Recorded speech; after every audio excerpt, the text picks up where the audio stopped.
forum that a candidate might wish to address, or maybe they hear a question that they don't get to answer that they really feel passionate about, we are going to do a 1-minute wrap-up for each candidate, and they can use that to summarize their platform, respond to questions they heard, anything they want. Again, no specific guideline to that 1-minute summary at the end, but it's just a chance to have that last statement.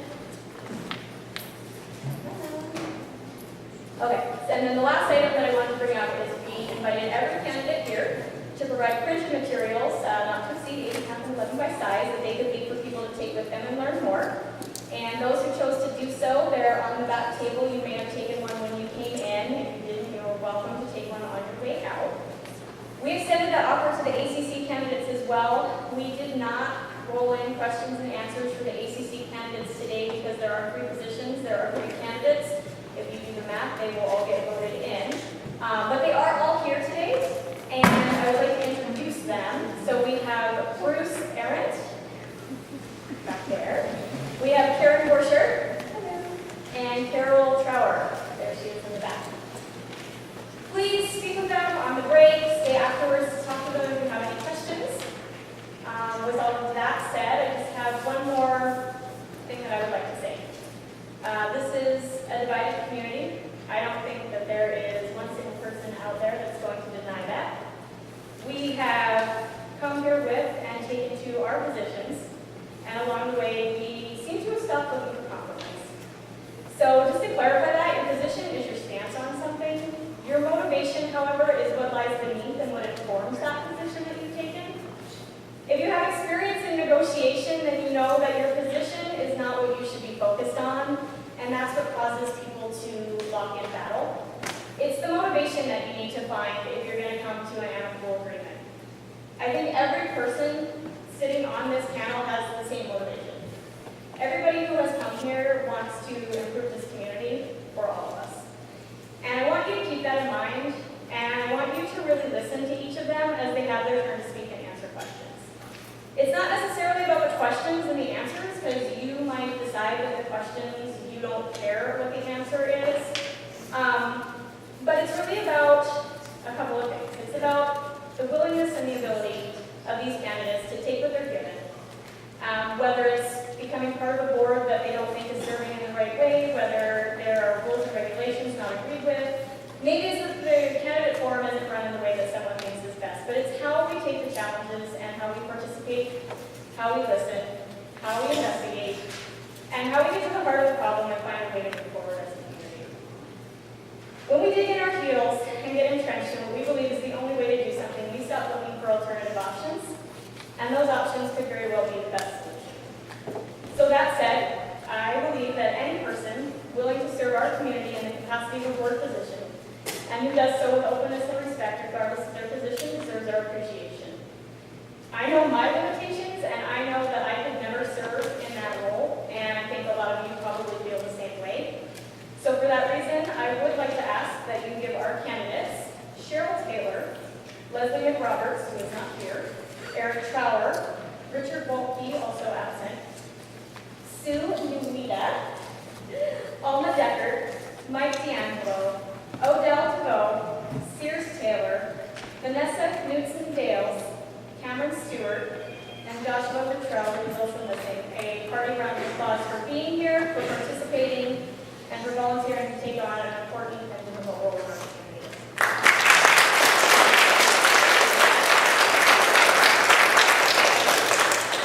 All right, that said, I was asked to let you know that in the event of an emergency such as a fire, you do not go out that exit because the stairs are missing and you may fall to your death. You can go out the front door and you can go out the back door. And again, the bathrooms are at the front. Okay, so to start this, what I'm going to do is, okay, I'm a real estate agent, so this does say please cover or remove your shoes. This is my basket for picking out the questions. I would like to pass it down the line and everybody just take one, and that's going to be your starting point.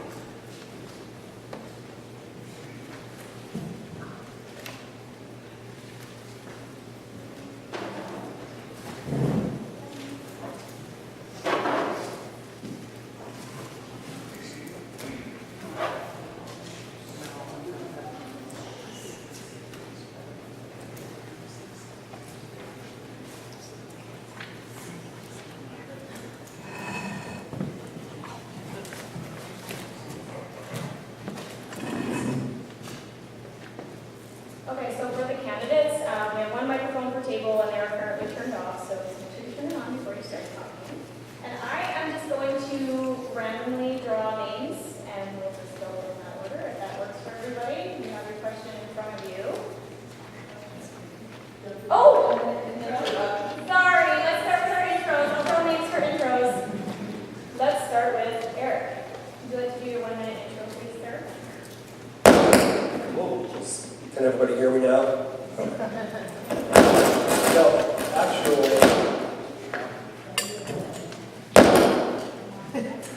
that doesn't sound right. Okay.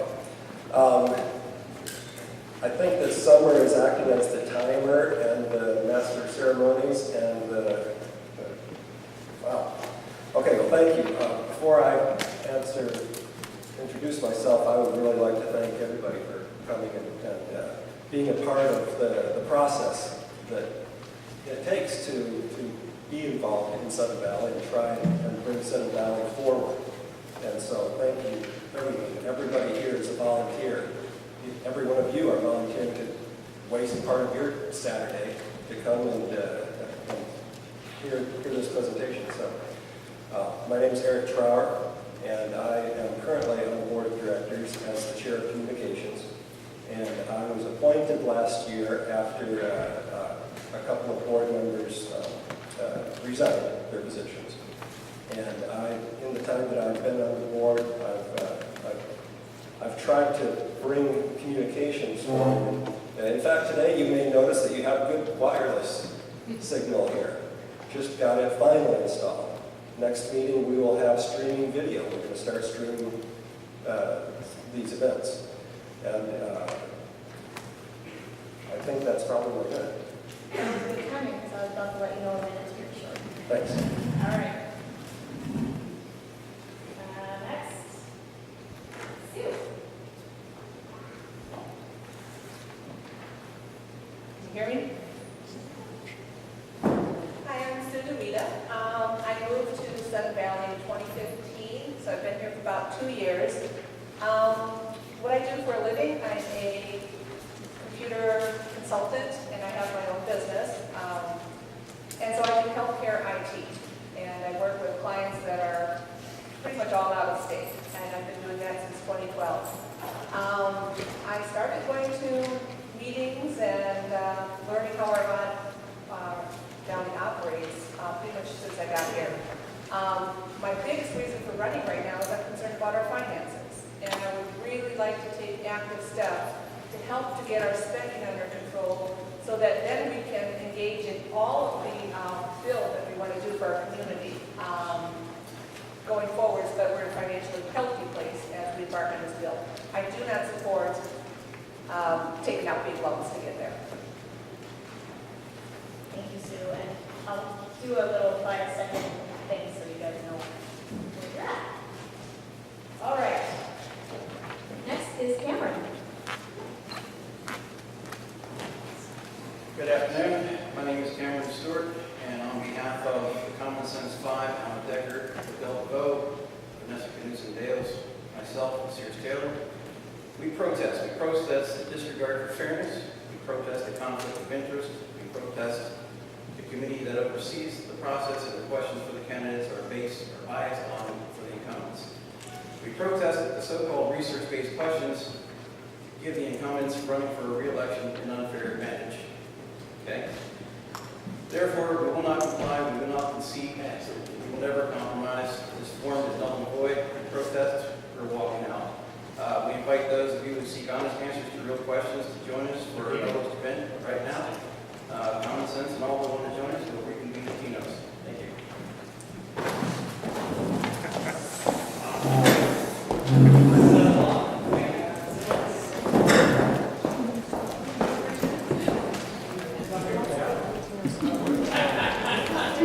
And that kind of a move makes no sense whatsoever.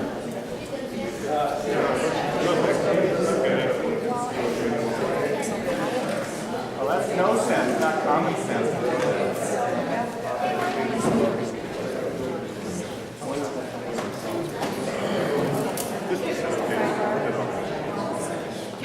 So we've been asked just for a quick moment.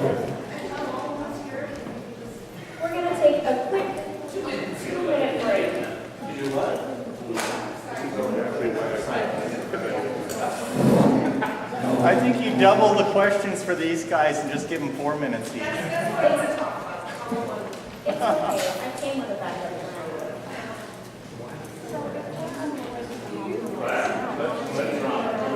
Yeah. They're not willing to compromise, therefore. If they're not willing to compromise now, what are they supposed to do? They got on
All right, we're in court.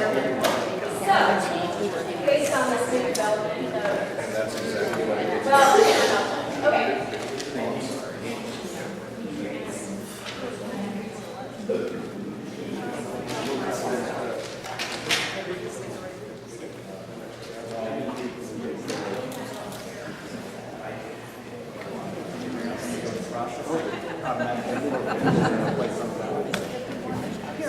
Okay, so now that we have a little more time, we are just simply going to have each candidate answer all of the questions.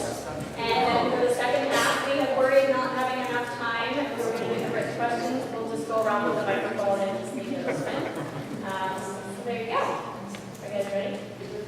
I'm not quite sure I understand. So we're going to just go down the line. I'm going to ask each question. You'll still get your time, and you each get a chance to answer. Yes, sir. Cheryl and I haven't done that. Oh, that's right. Sorry. Cheryl, would you like to do your intro? Can you hear me okay? Is it on? Everyone sound like, yeah. It is a little bit, put it closer to your mouth. Is that better? Yeah. Okay, all right. Hello, I'm Cheryl Taylor. Thank you for being here. Really appreciate you taking your time to be here. I don't necessarily consider it a waste of time, but I really appreciate you being here. I've lived in the Valley for 4 years. I've spent the last 3 years on several committees, from long-range planning, communications, nominations, and elections. Chaired the SST teams. I've spent a lot of time reviewing some of the studies that have been done and the various things that affect our community. And I'd like to put that hard work to work.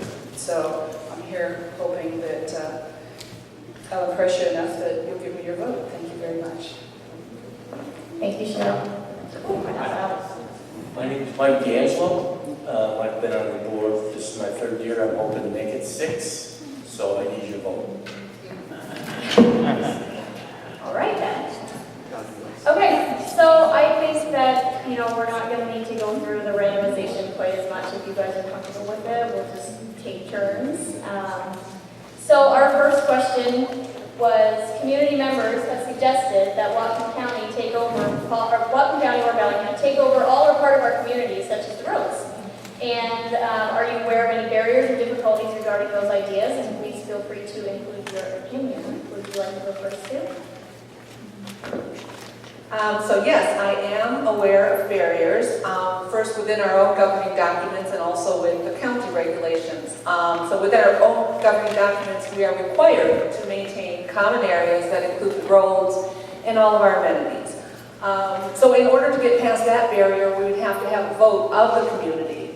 And there would have to be a majority of 50% plus one to vote for it. Barrier number two with the county, we would have to engage in discussions with the county. Part of what I've heard is that the county is not wanting to take over maintenance of our roads because they're too steep, they're too narrow. They were not built up to code back when our subdivision was first formed.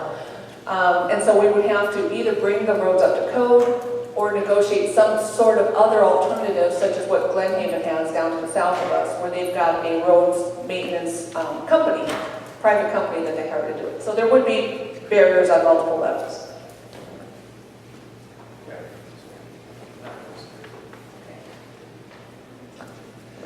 I would really have to parrot what you, Sue, said very succinctly and in a very well-informed way. And so I would have to say that it's pretty obvious that you were not at a disadvantage in the question. So, even though that you're not on the board. The county taking over some or all of our roads would possibly mean that snow removal doesn't occur nearly as well as it has even this last year. If many of you noticed, you could get out of your house. It might have been slippery in a lot of places. We have some hazardous roads. But even getting out of the house, I made it to Lake Louise Road and it hadn't been plowed, even though our roads had. And so I think that asking the county to include snow removal in their budget, especially when the roads are as dangerous as they are, that's probably a non-starter just for that one reason. The rest of the reasons Sue nailed.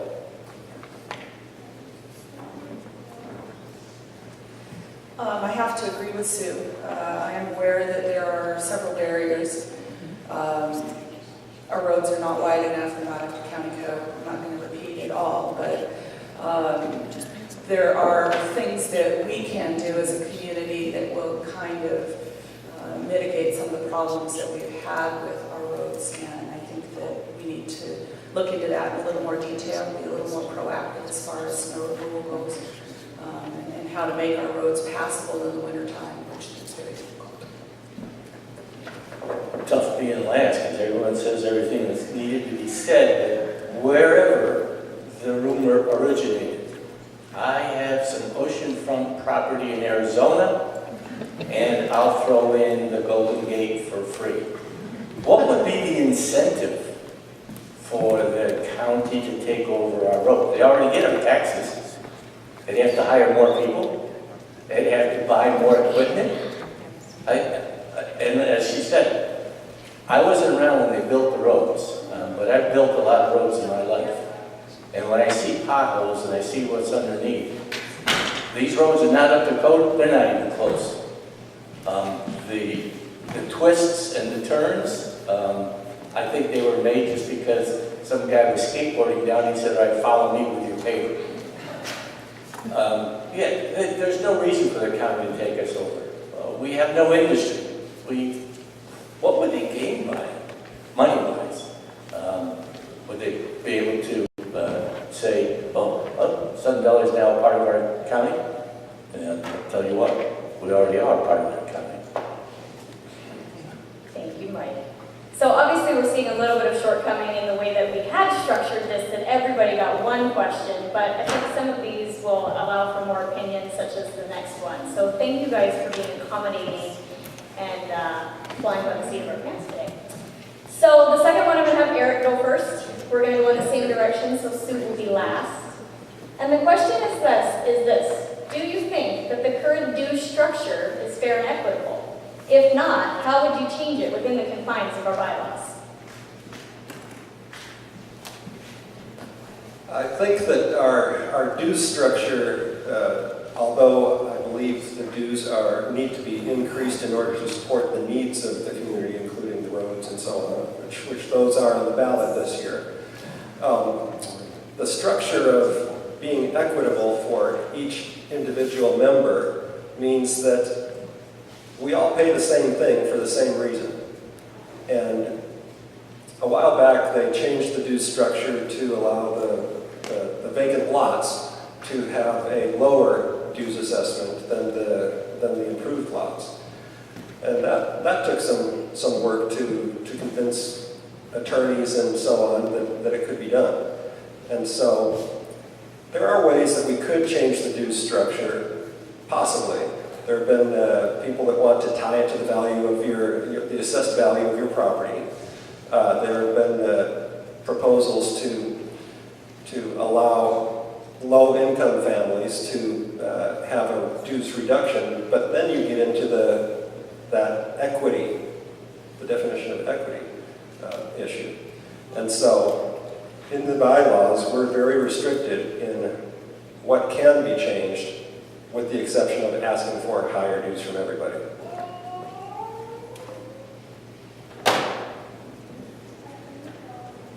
Again, I have to agree with Eric. I think that the fairest and most equitable way is that everybody pays the same. I've had several conversations with different people who've talked about different levels of dues, basing them like on county assessed value of your homes. And after all of these conversations, it just seems to me that the fairest way is that everybody pays the same. Fair and equitable, but I say that they are fair and equitable as far as that's concerned. But the bigger question is not that. The bigger question is, do we pay enough in dues to help sustain what we have here in Southern Valley? My opinion, you can have an opinion, my opinion is no, we do not. We need to raise our dues. We've tried in the past, our bylaws are very difficult to get in dues passed. 60%, you could probably go to Seattle and not get 60% that want the Seahawks to play. 60% is an almost unbelievable number. I do have a thought as to maybe how it could happen. Whether it passes bylaws, I have to talk to Larry Brown after it passes. Illegally, they have to talk to Rich Davis. But here's the thought. Let's say that we pick a number and start paying at a number, and I get 10 people to follow me. And let's, for the sake of conversation, let's just say that number is $150 a month. Every time, and people just, I only have 10 people. Every time a house changes hands, they automatically go to that number. So therefore, the people that say, I can't afford it anymore, they're not going to be charged anymore. And when the people come in and they see the dues at $150, seeing as how I can see how much other people pay for HOA, again, HOA, I mean the 150 is just a pick it off the money tree. I don't know if that's a good number or not. But if people come in and they say the dues are 150, I don't think anybody's going to squawk. But we do need to raise our dues. Otherwise, we're going to have the problem that we have with the ice barn all over again on other stuff that we have. But fair and equitable, you know, unfortunately, right now they are.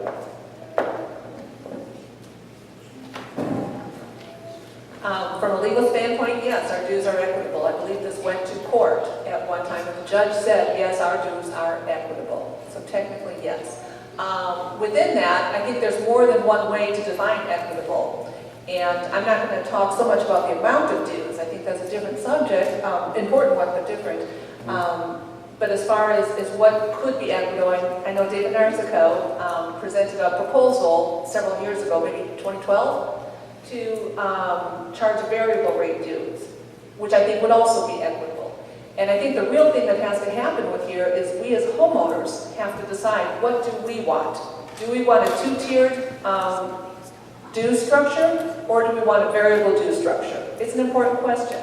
In addition to that, and Eric, you touched on that a little bit, is do we want to offer discounts for people that are really struggling? You know, people that are handicapped, disabled, or the elderly that have very low income. I think all of us need to decide what we want to do as a community. Thank you. All right, so for the next one, Cheryl will get to go first, and then we'll just kind of do the same loop around.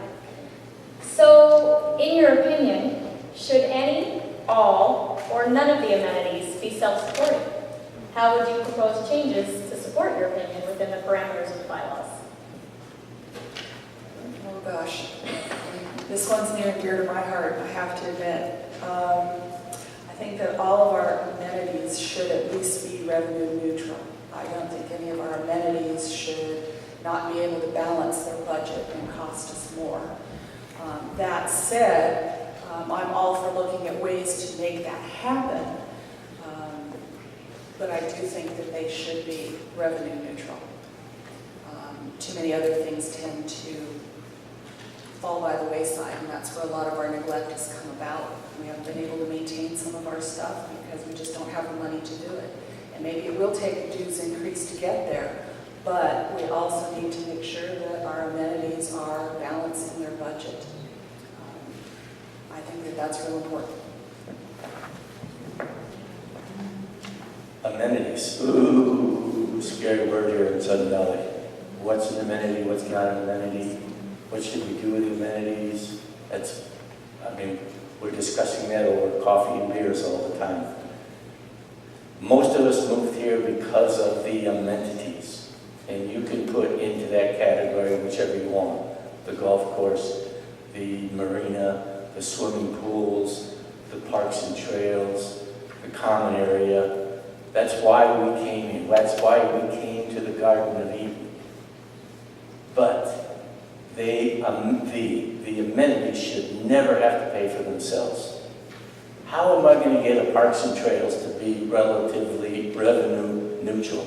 Every time you have a little card, and when you go to the park, you have to check in, and that's how we're going to figure out how much we charge you. It just seems like a funny thing to think about. We love our amenities. We need to pay for our amenities. It's simple. Pay for your amenities.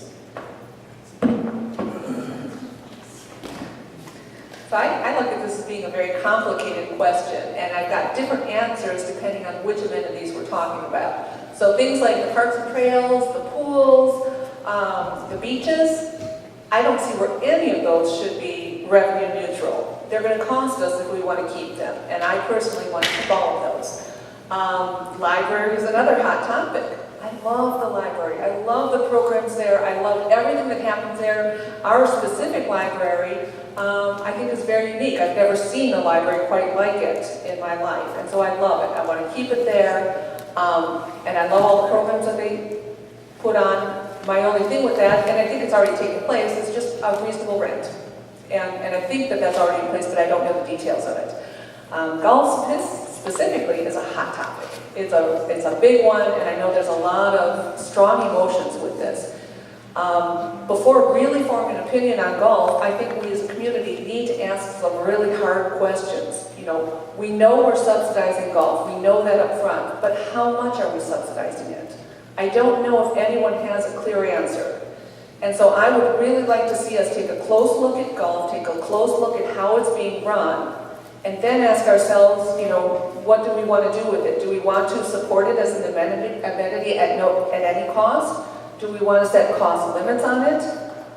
Or do we want to say, yeah, no?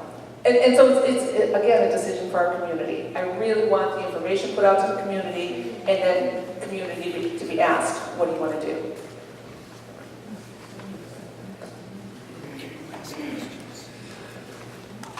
Amenities, I agree with what everyone has said so far in part. I believe, however, that amenities are defined as things that add value to each of our homes. And you may not use the golf course, you may not like it, you may not use the parks, some people use everything, some people use nothing. Individually, as a homeowner, I put value in some of them more than others. But I am not going to be able to tell you that the next time my home sells, what that owner is going to place value in that is going to compel him to buy the home that I'm selling. He might be a golfer. I'm not a golfer. But I enjoy golf. So my answer really is that I'm not going to define what someone else places value in an amenity, because it is going to be different than mine.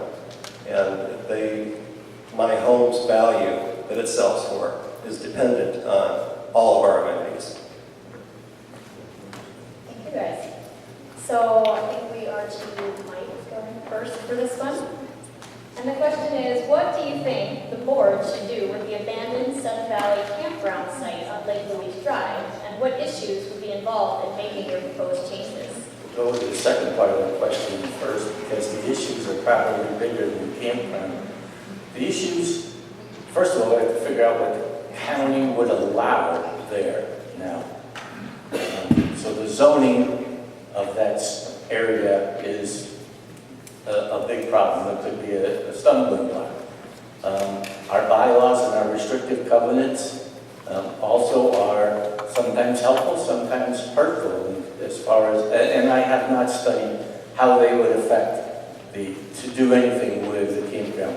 What would be nice would be like if the Y said, look, we would like to put that campground into our program for the summer kids. And we are proposing to do this, this, and this down there. We would like to lease it for 10 years with a 5-year flip on it after the 10 years are up.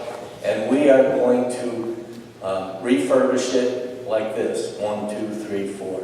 So that after 10 years are up, if we still want to keep them, then we keep them as a leasee, and or we say, you know what, now they've got our campground back into the condition that we would want, that we wanted our campground to be in for whatever purpose it is in the first place, then we say, okay, thanks, but we're done. But yeah, I think there's a lot of things that need to be looked at before we get to that. Well, I'm a big fan of the campground, and I love the potential that I see there. To start, I'm having a campground cleanup next Saturday, and I know Eric's going to be there. You want to be there. And so I would encourage everyone to come, but we're just going to go there with big trash bags, clean up, and make it look a little prettier. If you walk back in the campground area at all, you know that there's a lot of trash right now. So that's something that we can do as a community. Whatcom Land Trust is very interested in developing out that whole area, and so I would really like to partner with Whatcom Land Trust. One of the things they want to do is get a campground in that area. It's some of the best mountain biking in the entire country, right in our backyard. And so I think there's huge opportunity to partner with the county and to get county funds to help us rebuild and refurbish this campground. I think there's a lot of potential there.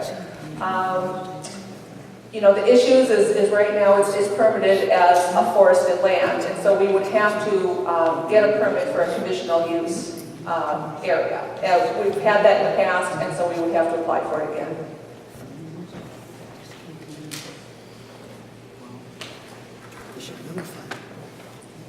The campground is one of the, it makes me sad every time I come home.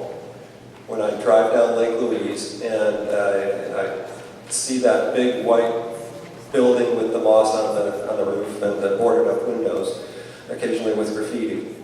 And it really seems like a wasted amenity. We have a lot of, Sutton Valley has a lot of sins of the past, I guess you could say, where we just didn't, for whatever reason, support an individual amenity. It might have been due to lack of available funds. It may have been due to losing a permit for one reason or another. We run into, right now, so many situations where we didn't realize that there was going to be a need for a fire standpipe at the marina. And if they told us to do it and we didn't do it within the year that they required, then the marina would be closed forever. And so the campground likely has some similar complicating factors to getting it open up to do anything. Now, in the past, it's been used as to walk your dogs, to hike in, to mountain bike in. Disc golf was a big attraction up there for a period of time. And so there's a lot of ideas about how to bring it forward. I think that we really need to explore those ideas more diligently and do something good, make that blight that I see every day go away and restore it.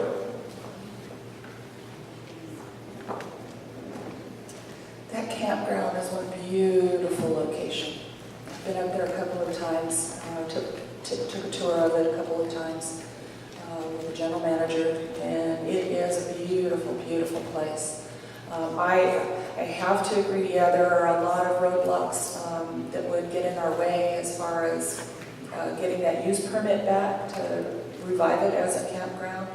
But I really like what Sue said, in that we do have opportunities to partner with like the county and the Whatcom Land Trust and other organizations out there where we could get some grant money, some assistance, work with the watershed, because we do have watershed issues up there. But I think there are a lot of things that we could do to make that piece of property more usable to the entire membership.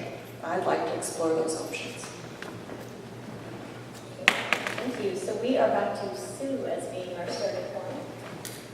So the question is, what do our articles of incorporation state about the funding of our trails and parks? And unfortunately, as number one, you're going to state it, and everybody else is going to agree with you. But the second part is, how would you ensure adequate funding for parks and trails maintenance?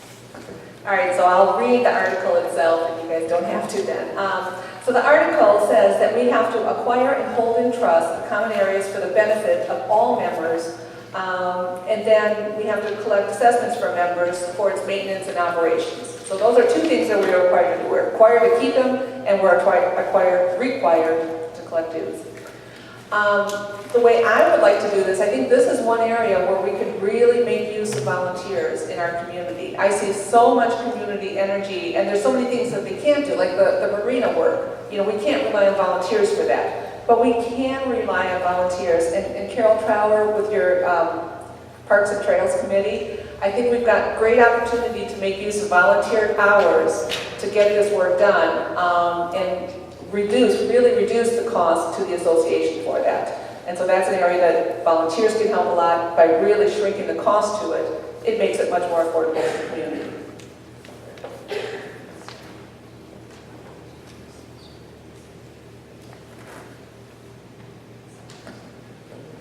The Articles of Incorporation, they actually, how does it say it?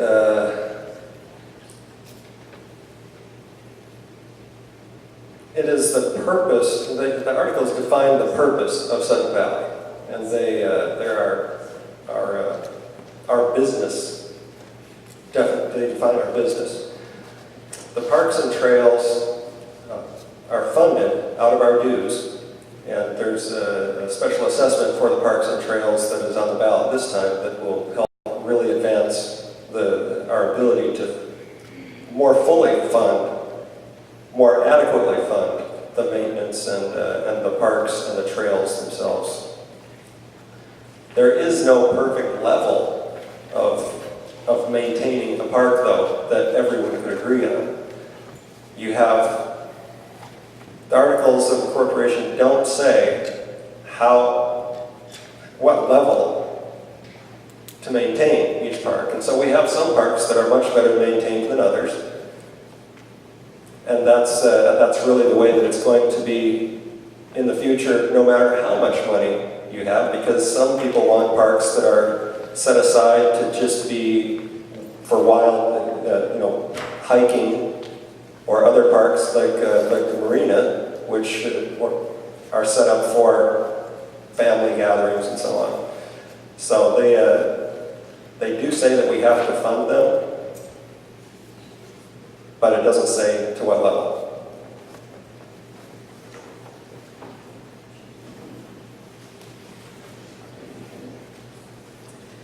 I think parks and trails are very important to this community, mainly because our road structure is so narrow. We need those trails to help us get around safely. Our roads aren't really safe to walk and run on, and we need those trails. I give great kudos to the new Parks and Trails Committee. I think that they're doing some great work to identify and prioritize what we can do, which ones we need to take care of first. I kind of personally like the Adopt a Park program, where people that live close to those parks can contribute to their maintenance and their upkeep, because those people are the ones that use those parks that are closest to their homes. I do think that we need to pitch some money into the budget bucket for it. I think that's the upcoming dues increase, or excuse me, special assessment is a small price to pay to help fund some of that stuff, because those parks are important. So we won't go into the articles of incorporation because you've heard those 3 times now. I agree with Cheryl on like when you're driving down the highway, they say the next 3 miles are being taken care of by such and such Kiwanis Club, and they go down there and they clean it up so that it looks good. I think adopt or sponsor a park or sponsor a trail is a grand idea, not just for the people who live nearby. Gail Chiarello, the people over at Schofield Park, they take care of everything. As a matter of fact, they think it's their park. If you go in there, they might ask you to leave. Because they don't realize that it doesn't really belong to them, it belongs to everybody. But they do take care of it, they mow it and everything. It's a great thing. But we could have that sponsor a park. Businesses could say, all right, we want to sponsor a park, and then there's a sign up there, this park is sponsored by such and such. They go there to help clean up, they help finance it. I think Cheryl's got a great idea. I love it. Okay, thank you. So this next one is going to start with Eric. And the original question, what role does a board member have regarding the management of the association? And that is a straight up defining of a role. So I would just like to add to that, how do you see yourself filling that role? A board member, the board of directors is a completely separate governance body from the actual operations and management of Sudden Valley. So a board member doesn't get involved in management at all. That's not the role.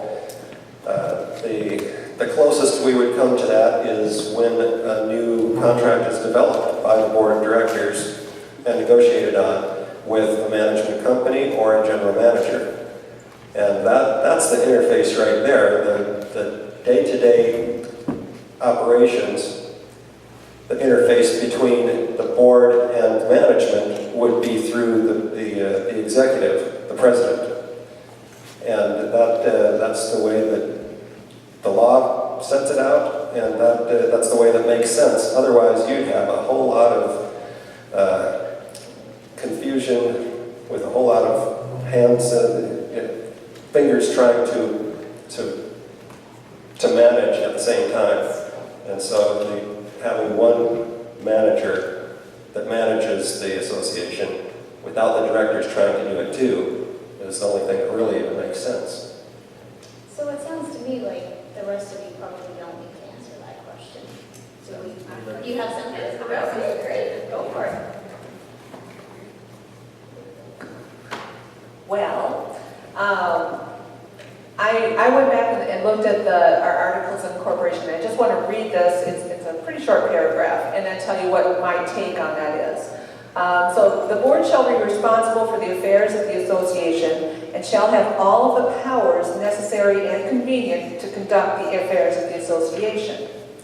The board may not transfer any of its responsibilities to a third party. However, it may delegate the execution of any aspects of its affairs, provided that such delegation is accompanied by clear and specific definition of accountability, authority, performance, expectations, and the means by which performance will be measured. And so that, in my understanding, takes and puts a pretty large amount of responsibility on the board of directors to make sure that our association is managed appropriately.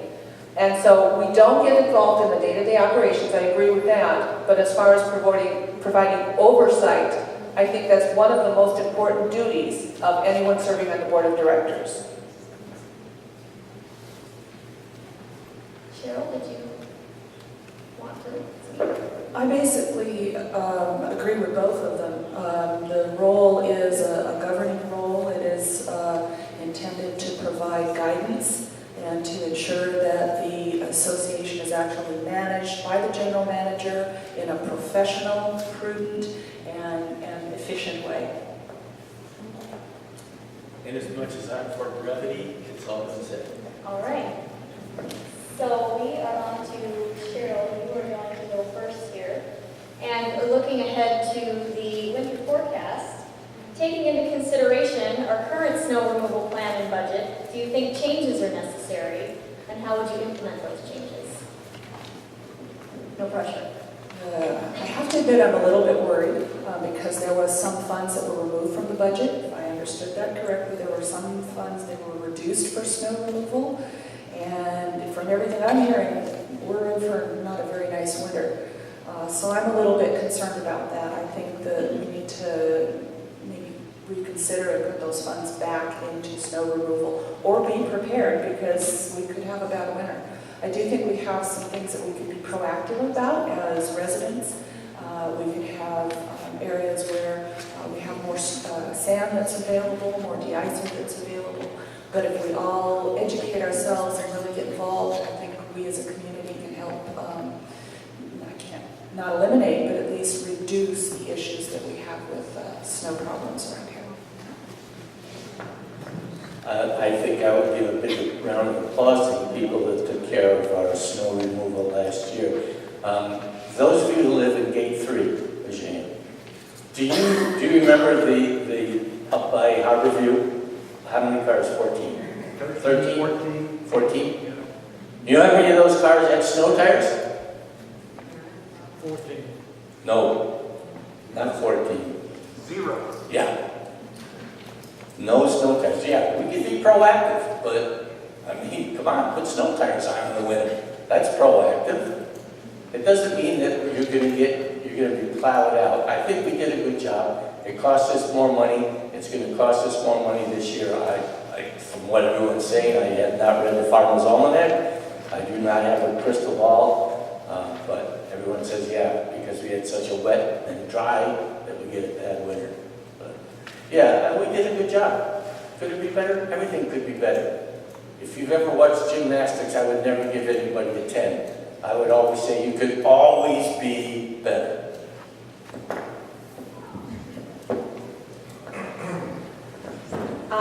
So yeah, I looked at the statistics, I didn't know for Bellingham, but on average, we get 6.5 inches of snow per year. That's not much snow. And so having a small budget for snow, knowing that we could go way over that budget, I think it's appropriate.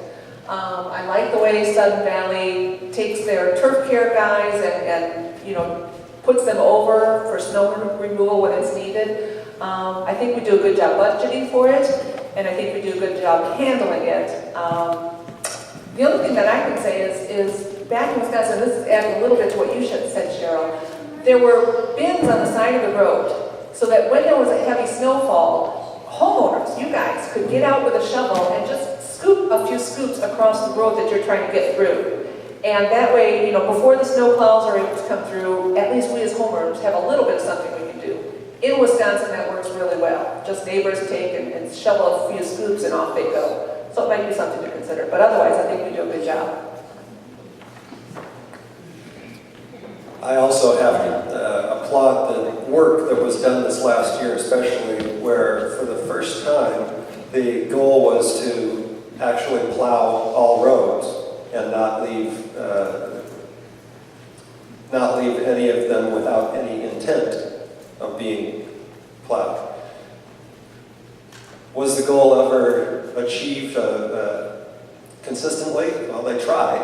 Sometimes there were equipment breakdowns. But we spent a whole lot more money on snow removal this year than we expected to.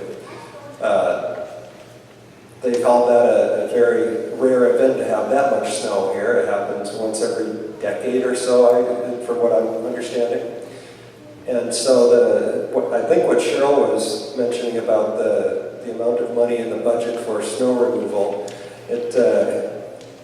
I don't remember it being reduced, but if it were, that was understanding that we just had a big event and the chances are decreased that we'll have a second one in 2 years. However, if we did need more funds for the snow, there's another account that can be borrowed from to pay for the extra snow removal. And so that's, the budget is setting out what we think the priorities are, but there's always surprises that come up in the budget over the course of the next year, and snow is just one of those that we try to be prudent in planning for without taking funds away from some other important maintenance project that we would really miss if we weren't planning for it. So, snow is doing a good job. Hopefully, cross your fingers that we have a warmer year. Thank you. Okay, so we are on to Mike starting.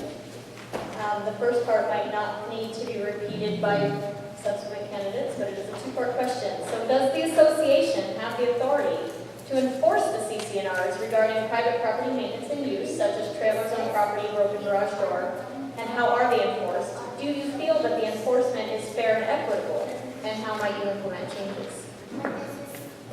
Yes, I do believe we have the authority as long as the ACC guidelines are not being met. I'm not sure that anybody that's patrolling the area would give you a ticket because your garage door is broken.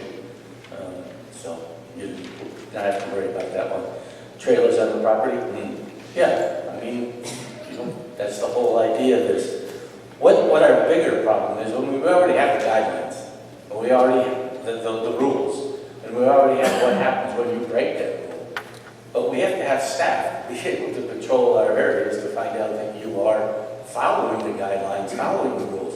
And right now, we used to have 2 people on patrol every 8 hours, so that we could go around. Now we only have 1 because we cut the budget down.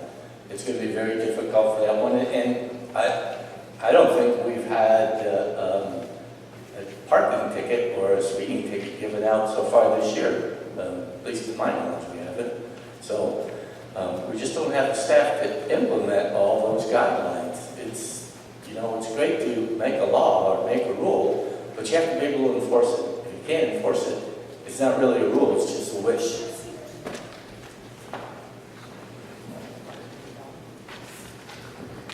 So everything Mike said, and then on top of that, I'd say the way it's enforced now most often is it's a call, gets called into the office. Somebody calls in complaining. And so is that fair and equitable? Well, the people that have neighbors that are more likely to gripe and complain about stuff, they're much more likely to fall victim to it than somebody that's less likely to do it. So no, it's not fair and equitable. With the staff that we have, it can't be. And it's really dependent on who you have as neighbors, what your likelihood of getting called out on stuff will be.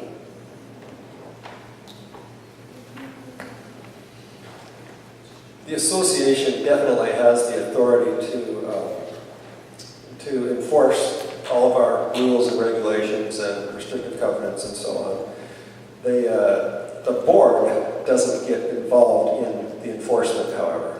The only interface that the board has with enforcement would be if someone gets a fine and they appeal it. Then the board has an appeals panel that would address their concerns. The ACC is more rightfully empowered to take care of not the enforcement, but the actual allowing certain things to be done on private property. And then enforcement is all done by the staff, all done by the management. And the board does put together the actual rules and regulations. Those are not things that are voted on by members, but we don't actually enforce. That's not the board's role. I'd like to give a shout out to our compliance officer for her diligence in trying to enforce all of these rules and regulations and things. I believe she works very hard to make it a fair and equitable situation. That said, I would like to see some of those rules just examined to make sure that they're still applicable, they are equitable, and they work for our current situation. Might have been applicable for 30 or 40 years ago, but maybe they need to be updated just a little bit for current times. But again, I think our current compliance officer is doing a great job. All right, Sue, you are first up. And the question is, what constitutes delinquent dues? And how does the association currently handle the issue? What is your opinion on how it's handled and how will you implement changes? Delinquent dues, the answer to that, it depends. And so I found the issue of delinquent dues addressed in 3 different areas in our governing documents. In one section it says, if you're 1 day late, you're delinquent. In another section it says, if you're 30 days late, you're delinquent. And then in a third area I found, if you're 60 days late, you're delinquent. So I really can't answer. I don't know what the real definition of delinquent is. And so one of the things I would like to do is get all of those 3 different sections matched up. So either it's 1 day late, I think it's not bad, but 30 days or 60 days, and then go from there. Within the policy, so we've got a policy that talks about when you become delinquent, these are the things that happen. There's letters mailed out to the homeowners, they try to work with the homeowners to get it to pay. It seems like the administration has a policy set up so they're very willing and wanting to work with the homeowner before they start taking more drastic steps. When it gets to the point, and you have to be really late, but when it gets to the point that the homeowners association is going to file a lien against your house, this is where I'd like to maybe have a little bit more softness with it. So it's something like $495 to file a lien against a house. When I looked at the county for this, I believe that the filing fee for the county is $35. And so my thinking is, if a homeowner is getting to the position that they're having a lien filed, they probably really can't afford the $495, and so I would like to see that fine reduced. Maybe not down to $35 because it takes our time, but reduce from $495.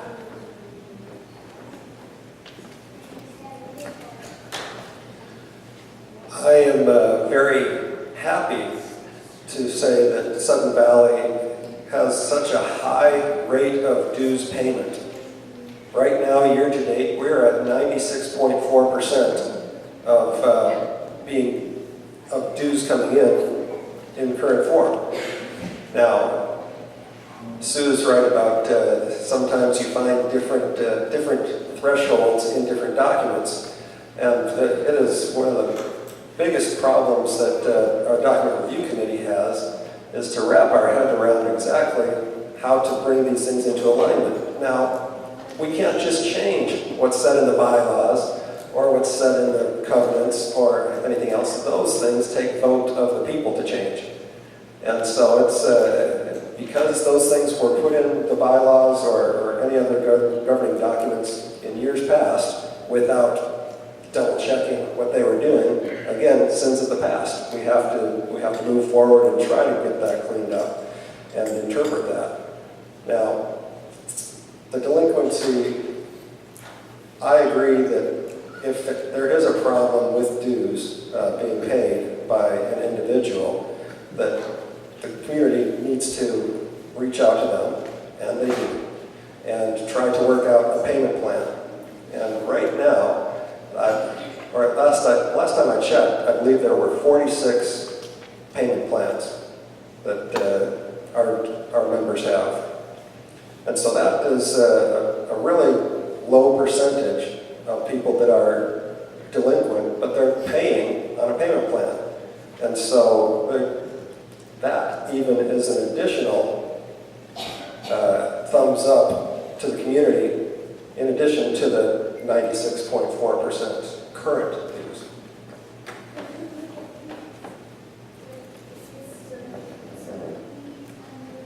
My husband worked in collections for 13 years, so to me, late is late.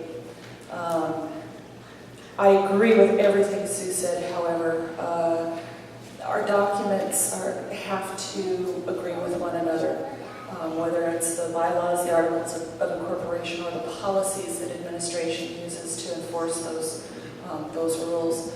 I do think that they need to be consistent across all of our documentation. I really respect that the association works with families that have problems making their dues payments. I think that the collections effort has been outstanding. When I first moved here, I think it was around 80%, 86% maybe collections, and now it's up to 91 to 93%. And I think that's outstanding. That says a lot for the association working with the community to help our members meet their obligations. I'm not going to repeat anything here because I told you brevity and brightness are the things that I try to achieve. But I want to say one thing. I want to thank those of you who stayed when this walkout was staged. If someone had asked me that there's going to be a bet between somebody staying here listening to me or going to Tino's and having a beer and a pizza, I wouldn't take that bet. I know Big Tino's and beers would definitely win. But again, I want to thank you for staying. You know, one thing we all have to pay attention. This is an election. Don't let somebody hijack our election. Our votes are what count in the election, and we have to make sure that we vet everyone who is going to be running and make sure that they're going to do the job that we need to do as a community. If they have alternative ideas to change this or change that, think about them. They might be right, but they might be wrong. But anyway, vet them. Don't just follow along. Thank you. Well, thank you, Mike. So because we're kind of flying by the seat of our pants today, and we're an hour in, I would like to propose we take just a 2-minute break so you guys can stretch your legs, and then let's open it up to the floor and let people ask questions for the second round. rest of them? Yep. Okay. Okay? All right.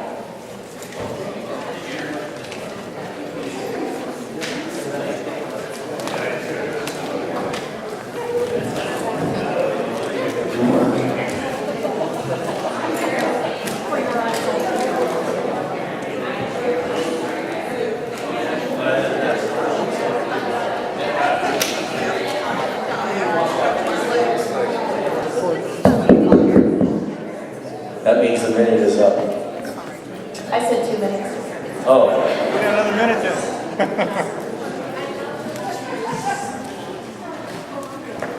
so now I've made 2 mistakes. I need to apologize to Gail when I said that they threw Eric out of Schofield Park.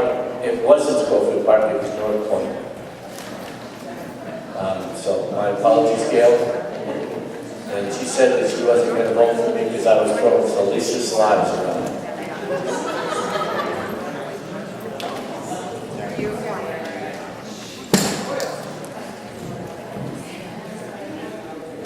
Well, now that Mike banged on his microphone, everybody's getting back in their seats, I guess we can resume. So I think the easiest approach is people with questions can raise their hand. I will come to you with the microphone. You can ask your question, and then I think we can just let you guys, when you want to raise your hand and start it, and then go through and answer. Does that sound reasonable? Does it sound fair and equitable? All right. I saw first hand in the back. Sorry, I'll come to you next. Are we allowed to address it to somebody who made a statement? Like, I want to address this to Mike. Mike, you said that the parks and trails for the amenities are equivalent to golf course, pool. But not every resident is allowed to use the pool or the golf courses. And if the golf course does have a deficit, those people not using it are being required to fund it. So there is a difference between those amenities. I agree with you. There are differences. I don't think I said that they were equal. I just said it's an amenity.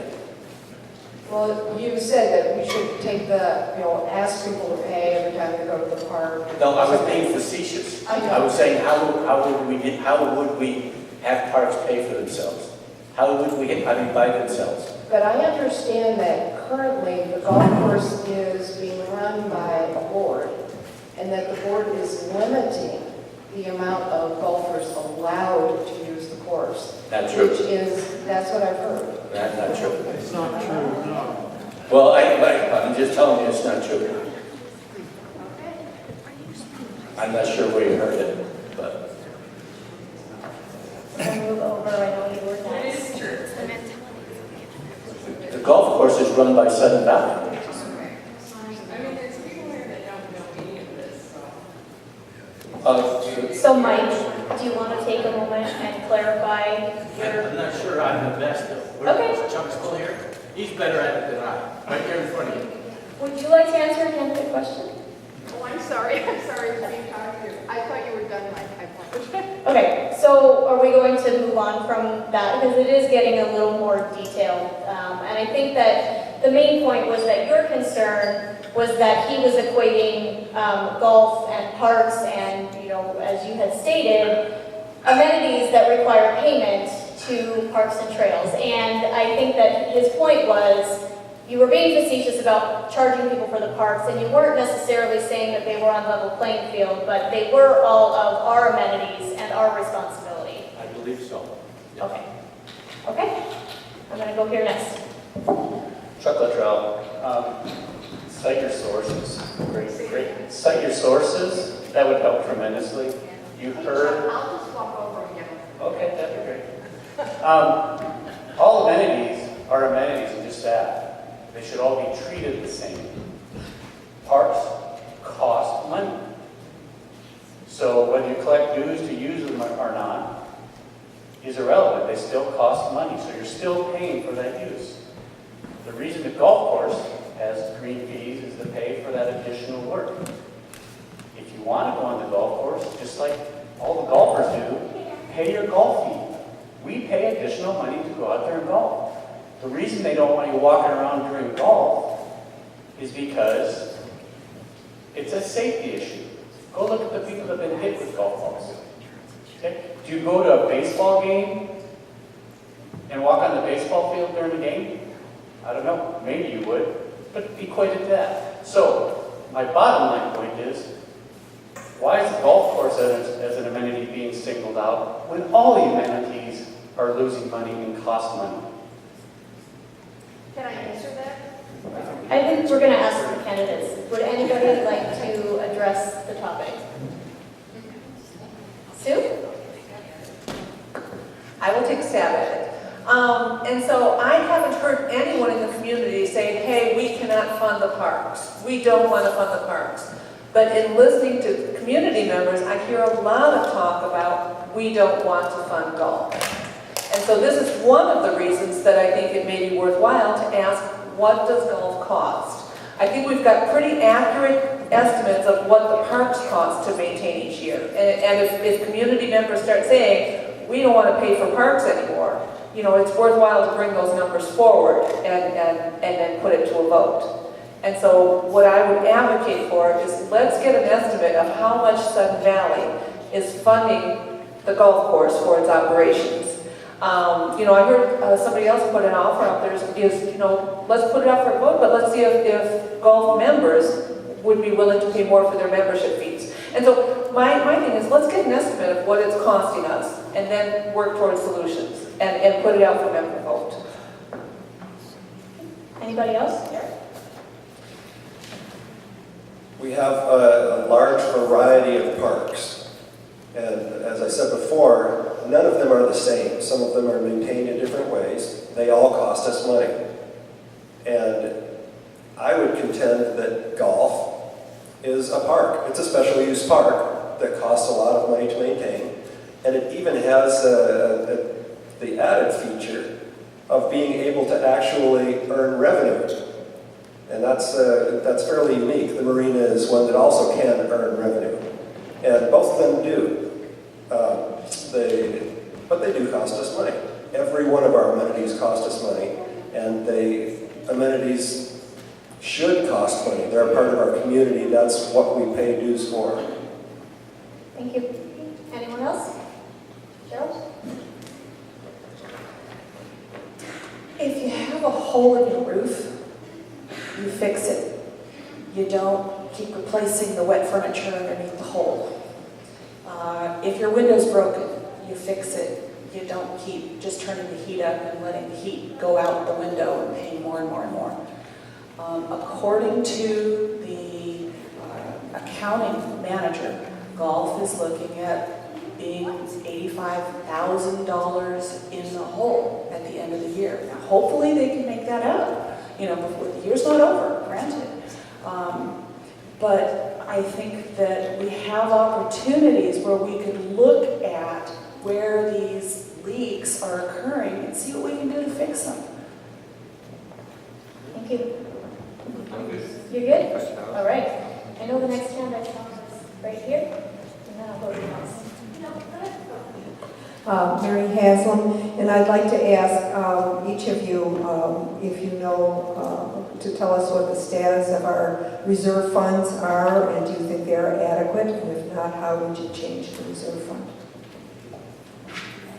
Do we have a taker? Not all at once. Go ahead.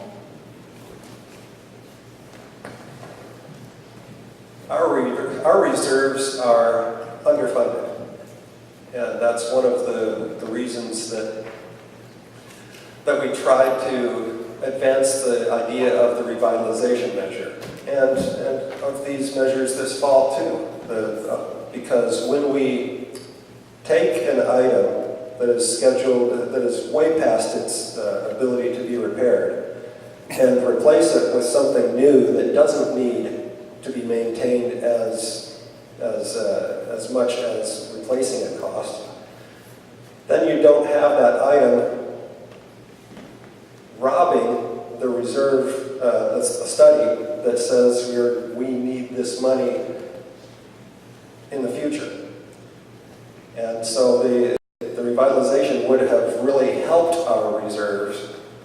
And these two measures, or at least one measure for the standpipes of the marina and those improvements, they will help our reserves as well. But no, they're underfunded. Anyone else want to answer? Yeah, they're underfunded. How do you get them so that they're not underfunded? Go ahead, somebody tell me. Somebody else have another idea? Control your costs. Control your costs, it's the same thing. Well, Lose some amenities? Oh, right, that's the other. Take them, just take them. Get rid of them. get rid of all the amenities? But what's the, I guess, I think you have to, at some point, you have to have a budget and decide by the community, what do we want to keep? But we have a budget every year. Right. We vote on it. It's very difficult for that budget to go down. You can't go back and say, next year, the 10% more, next year, 10% more, next year, 10% more. At some point, you can actually say, this is done. Let's get rid of this. You can only pay what you pay. Well, I agree, you can only pay what you pay, but every year our county taxes go up. Every year, everything goes up, and yet we have no structure that we can tie our dues to that increase. So we keep falling back. We're paying, what, $76? That's why sometimes, maybe the accountants out there was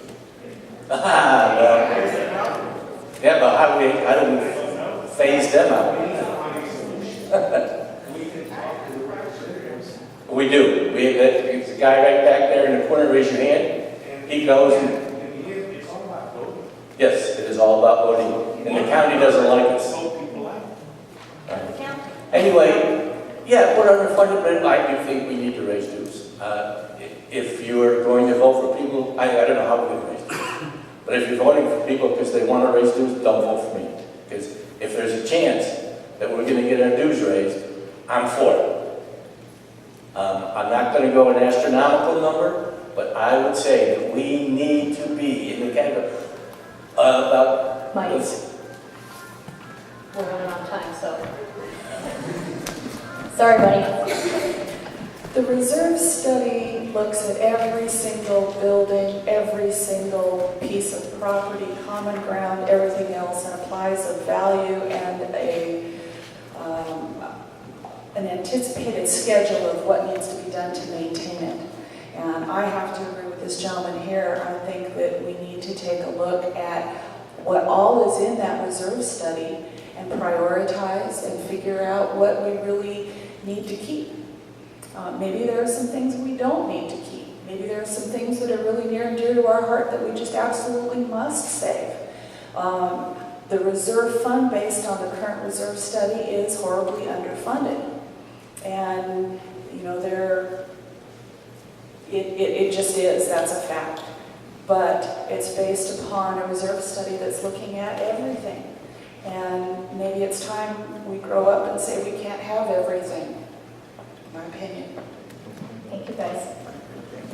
And I'll, actually, before you go, Gail, I'll go ahead and answer myself. No problem.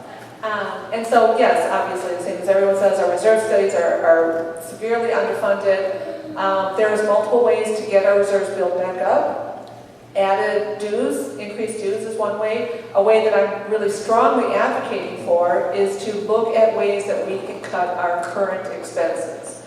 And I think that this is something that we as a board can actively do, and we can do it now. It doesn't require a member vote. Raising the dues does require a member vote. And so we can't do that on our own, but we can do it if we look at current expenses. And so I would advocate strongly for getting our reserves built back up to a more comfortable place. Thanks. I'm Gail Chiarello, and I'm actually currently on the board, about to give my place up to hopefully all of you. So I have two questions, but I'll just ask one so that others who might be waiting can ask theirs. I'm going to start with this one. I think Sue, you did a good job of outlining through our articles of incorporation and et cetera, that the board's role is to govern, but to delegate the management of the valley appropriately. And my question is, as someone who's been on the board for 2 years, and those who get elected to the board will experience this, the board gets a lot of emails and occasionally snail mails from members expressing discontent about X, Y, and Z. Some of these complaints seem to have merit, and others are perhaps just, like a bad stomach ache kind of thing. But I'd like to know if you feel that the board is appropriately delegating this responsibility for managing the valley. And I'll just add, for those of you who are not on the board yet, that the current structure gives the general manager the responsibility for total management, the total management function. It is his. He reports to the president because the board delegates to the president oversight of the manager. So I'd like to hear comments about if you feel that this structure meets our needs as a community. Thank you. Any takers? Sue? Take a first shot at it. And so as our governing documents are organized, yes, I think it does a very complete, thorough job and good job of defining the role of the board of directors, the role of the general manager, and our ability and willingness to delegate. And I think that we do a good job of delegating these tasks to the general manager. But it also says in our corporation that we, in addition to that, have to provide oversight. And this is where I have a concern. Our current general manager contract gives him authorities that kind of limits the board's ability to provide oversight. And so it's not our governing documents as board of directors that I would want to take a look at. I think they're great the way they are. It's the contract that we negotiate with the general manager. I think as board of director members, we have a responsibility to provide oversight, and especially if we question certain things that are going on, we have the responsibility to dig into that further. Thank you. Anybody else want to answer the question? I would just say that I do not think that the contract right now limits the board's authority or the delegated responsibility to the general manager. And I, as one that helped write the contract, I take some umbrage in your thinking that the contract is somewhat biased, if you will. We can talk afterwards. Thank you. Eric? I think that it is working the way that it's supposed to the management, we have the executives, we have the entire board. And the interface is set up in a logical way. As I said before, we don't want to have directors getting in the business of management. However, definitely the board has oversight over management. And that's one of the community has oversight. Every one of the documents that we have is available. The transparency is so glaring that some people think that we must be hiding something. And so it is set up the way that it needs to be. Thank you. Cheryl, did you want to add anything? No. Totally fine. Questions? With respect. Can you wait so we can all hear you? Eric, with respect to what you just said, what recourse as far as oversight do you have? Could you repeat that The question? question was, as far as what Eric said, what recourse, as far as oversight, does the board have?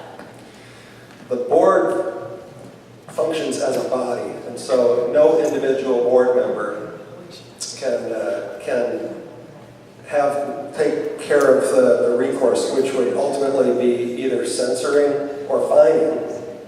Not fining, but firing the management.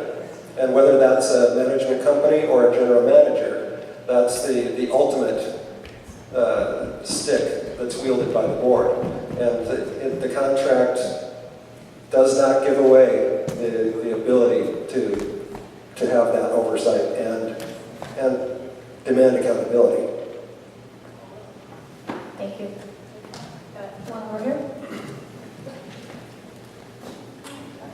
Yes, I've been talking to a lot of people outside Sudden Valley because they've been very concerned, well, what did you vote? Because we use your pool, we use your library, and they don't live in Sudden Valley. So we've got a lot of people using our amenities, and are they being charged? What do you think we need to do about all the people not in Sudden Valley who use our amenities? Thank you. Eric, you look ready to answer.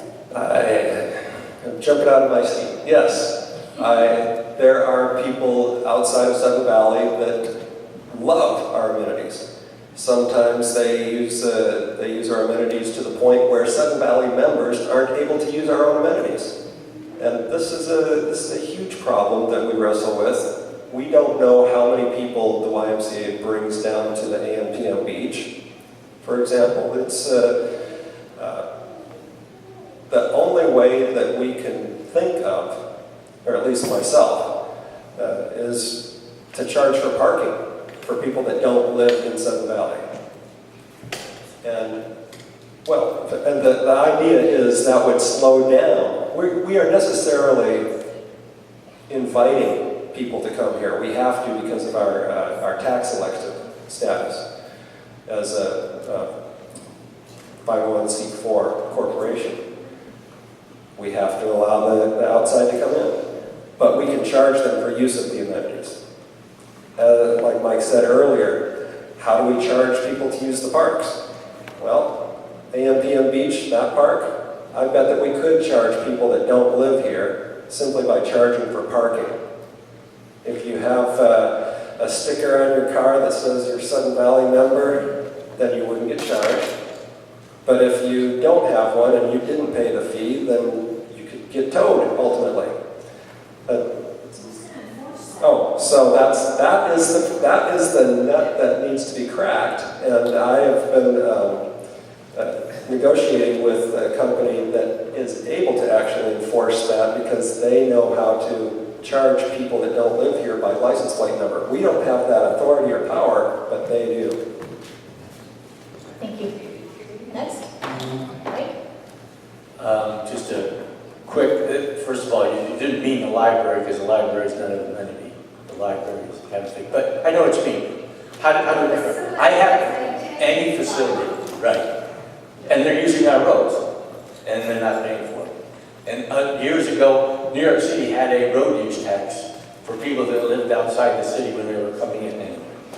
I like Eric's idea. I had an idea that when I first moved here, we had little cards that had your name and lot number and picture of you. If we still had those cards, and we had a little bit more staff to try to enforce that, even though they wouldn't be there 24 hours a day, if you don't know when they're coming. If they came up to you and said, may I see your identification, please? And you have your identification, you're cool. But if they ask George if he has identification and he's from Bellingham, then they say, you need to go up to the office and pay the $25 fee for using whatever you're using for the day. Either way, it's difficult to enforce, as the young lady just said. Without additional staff, it's almost impossible. But being a former Marine, nothing is impossible, and we're working on it. But I know that's a huge problem here. Even Jean will even ask me about that, and she usually doesn't tear my hair out by things I do wrong. Sue or Cheryl, would either of you like to respond? Okay, questions? David? Yeah, I'm a board member, David Narcico, and Sue just touched on it briefly a little earlier. 3 years ago, I had proposed that we have variable dues based upon assessed value. And on that, there was a base that everybody would pay, developed or undeveloped, plus a percentage of whatever the assessed value of their property is, developed or undeveloped. I'm just wondering what your feelings are about such a proposal. Sue, you look like you can go for it. I'll take a stab at it. Ultimately, I think this should go up to the members for a vote and see what all of us feel. And I, part of the reason I think this might be a really good idea is that the people that don't want the dues increase, and it's stereotyping a little bit, but the people in the lesser expensive houses maybe have a tighter budget. With a variable dues structure, they will keep with the lower dues, and people with more money, the more expensive houses that want these amenities and want Sudden Valley to be as beautiful as it can be, they may be willing to pay the higher dues. And so it's a reasonable argument. Let's put it out to the members for a vote and see what all of you guys think. Good. A proposal like that is necessary to be voted on by the members, certainly. I'm intrigued. I'm sorry? They did vote on it 2 years ago. That's right. They did vote on it 2 years ago. What's the threshold that we need to achieve to get a bylaw change that we're talking about here? It's 2/3. 66.6%.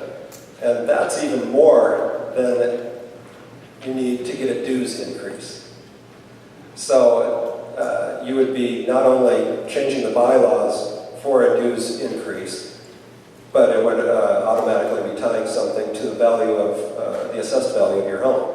Now, the assessed value of your home has nothing to do with the sales price of your home, as far as the county goes. Is that right, Summer? Mostly buyers would like it to be directly tied. Certainly, yes. But generally, homes sell for far more than their county assessed value is. And the county assessed value also doesn't take into account the amenities.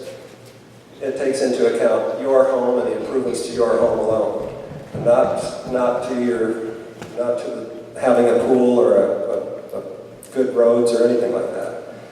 And so there's a lot of arguments to be made either way, but the threshold for getting something like that done is really astronomical. And at the last 2 years ago, when it was, 3 years ago? Okay, 3 years ago. It was on the ballot, and what was it lost? And what was the percentage that it achieved? About 40%. Right. Okay. It's a high bar. Cheryl? I guess my question would be, how did you determine what percentage? And how do you make that fair for everyone? And how does that take into account road use? I mean, that's the biggest thing that everybody uses, and we all use it pretty equally. So how does somebody with a lower valued home who's paying less dues, how does that make it fair? They're still using the roads the same amount as everyone else. They may not use the rest of the amenities, but, you know, roads is a pretty big one. So I would just be curious, you know, to know how that percentage would be determined and would be considered fair to everyone. I had been discussing a possible alternative for people who can't make their dues in doing a work-related trade. If you can't make your dues, maybe you could volunteer some time at those parks, that adopt a park thing, and have your dues lowered a little bit, or if you're struggling, you know, use work trade-off. Maybe somebody would like to sit and answer phones for a few hours an afternoon or something. There are alternative ways that we can make up that difference. Thank you. Mike, did you want to answer? Actually, I think we've stuck with everything that David was talking about. But the one thing that David, I don't know if you said Microphone. I don't know if you said this, David, but the county assesses your house every year. So your house assessment is already done. We don't have to worry about that. Then we would pick out a percentage of, let's say your dues are $76,000, that's our base. I'm paraphrasing a little bit. That's our base. And then a percentage of your assessed value would be the variable. Now, the percentage wouldn't be the variable. The assessed value is the variable. So if it's 0.1% that we're going to add on to your assessed value, that's the same for them. That's the same for them. That's the same for her. That doesn't change. The problem with that is we have to go back to that fair and equitable phrase. That's what always gets us. Some people say, that might be fair, but it's not equitable. Other people say, that sounds equitable, but it's not fair. I think everyone should pay the same amount for everything we use here. That also sounds like you might need extra bookkeepers. Yeah. Yeah, we have to talk to Jennifer about that. It's not unheard of thing to do. Right, exactly. Hold on, wait, we're going a little rogue here. I have people that have been waiting to ask questions. But see, that's why Yeah, what about a senior citizen who's retired, living on a fixed income, been here for 30 years. 30 years, they have a nice home, and, you know, how is that? That person's going to vote no. That person's going to vote no. I know, but I mean, how do we help them? We really don't have a plan to help them. No, So, I'm just saying if we have that. yes, I know. That variable. But you know that they're going to vote no. That a person has to vote no just by their income. Is your question on the same topic or no? Hold on. Wait, I was talking to. Did you have a new question or do you? No, I don't have a question. I just have what I consider observation. I think a lot of people are mistaking the value of your home with disposable income. And the value of your home, I know as a senior, is an accumulation of every home I sold. And I'm on my 5th home now. And the reason I always put more money into them, I don't want to pay capital gains. Yeah, disposable income, I don't have a lot of. I think that's a really great point. Thank you for bringing that up. Do we have another question not related to the current? Okay, I'll come back to you in a second, Bill. I heard everyone say how much they love the campground and what a great space it is. Why is that different than eliminating the golf course right now? It was a moneymaker. It cost money to take care of it, and yet no one thought it was worthy. But now we all want to go back and revisit it and make it work. I don't see the difference between those two other than years apart. Great question. Did everybody hear her question? No. Okay, so she was essentially, and correct me if I get this wrong, but she's stating how the candidates had discussed how they really felt that the campground was a great thing and the things that we could do to bring it back and whatnot. And she's saying, you know, she feels that golf is the same situation years apart. Why was the campground such a great thing that we want to revive, but now we want to let golf go in the other direction? Did I get that right? Thank you. Cheryl? I don't think we said we wanted golf to go. I think we said we wanted golf to break even and and not lose money, and we're willing to look at how to make that happen. I think there's a big difference there. Thank you. Anyone else want to address the question? Sue? I think one of the options that's available with the campground that as far as I know, is not available with golf is that we've got this opportunity to work with the county and get grant money. And so that's one aspect. I haven't heard any numbers on what it used to cost to run the campground, and so I really can't do a comparison that way.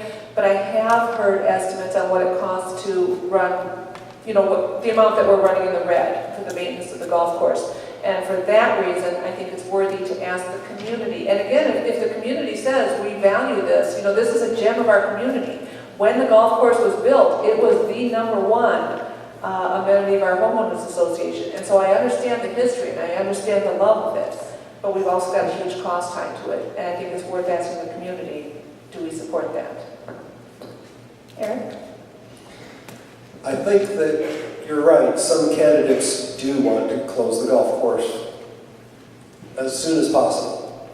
And I don't think any of those candidates are here today. Not true, by the way. That's not true.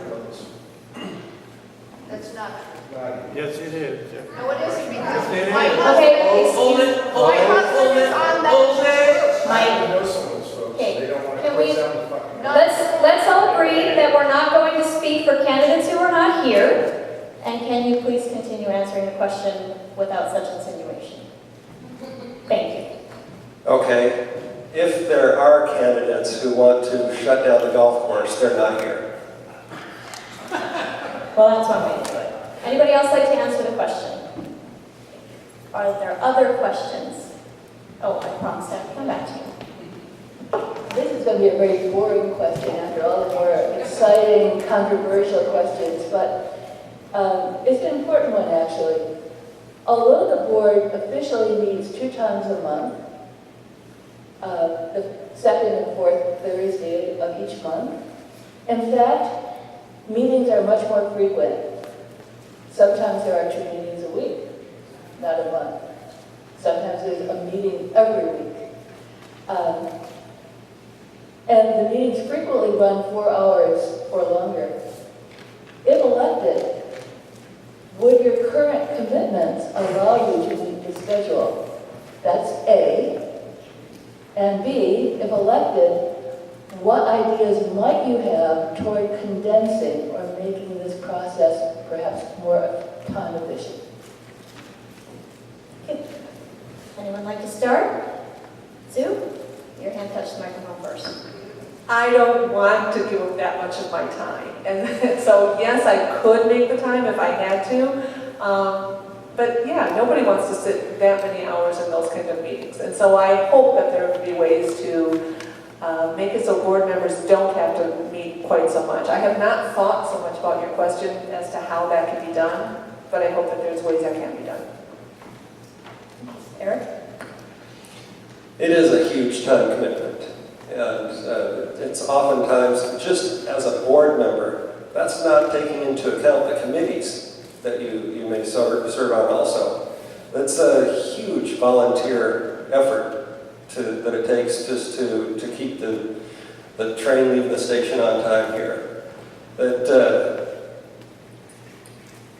I think that the meetings could be condensed a little bit simply by following the Roberts rules a little more stringently than they are right now, making it so that the board members only get 2 bites at the apple in a conversation instead of going around and round about the same issue ad nauseum. So there are ways to make them shorter, but there are so many things that the board has to discuss over the course of the year, or a month, or a week, that we have to spend some time on it. Thank you. Cheryl? I'm a member of the Society for Technical Communicators, and at our last business meeting, we had 300 people in attendance. We installed 3 new officers, heard committee reports, 2 proposals, and voted on those proposals, all in 60 minutes. So I have great hope that there are things that can be done. I do know that I have to agree with Eric. Sometimes I've sat in the audience of a board meeting and the same thing is repeated over and over and over again by each member. And I think that a lot of that, although I respect that everybody needs an opportunity to speak, I think that a lot of that could be reduced somewhat and made much more efficient.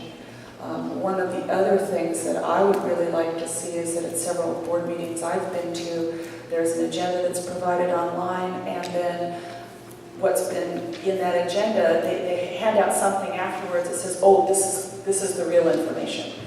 And so that really puts the board members kind of under the gun, because they've spent time reviewing that agenda that's been online, and then all of a sudden that information is derailed. So I do think there are ways to cut it down and make it a lot more efficient. Thank you. Mike? Boy, brevity. I love that word. Everyone is correct. Our board meetings are too numerous, and each one of them is way too long. We use anecdotal evidence as a prelude to what we're going to say, and then we say, as Eric said, we say everything twice. It's like, you didn't hear me the first time, so I'm going to make sure you hear me the second time. But only males don't hear you the first time. Females always hear you the first time. But my daughter works for Microsoft. She has on her desk a little statement, and she swears by this. Be bright, be brief, be gone. And that's what we need in our meetings. But it is difficult to achieve. Again, we don't have enough staff to take care of it. That was supposed to be laughter. Thank you, Mike. Okay, I gotta go.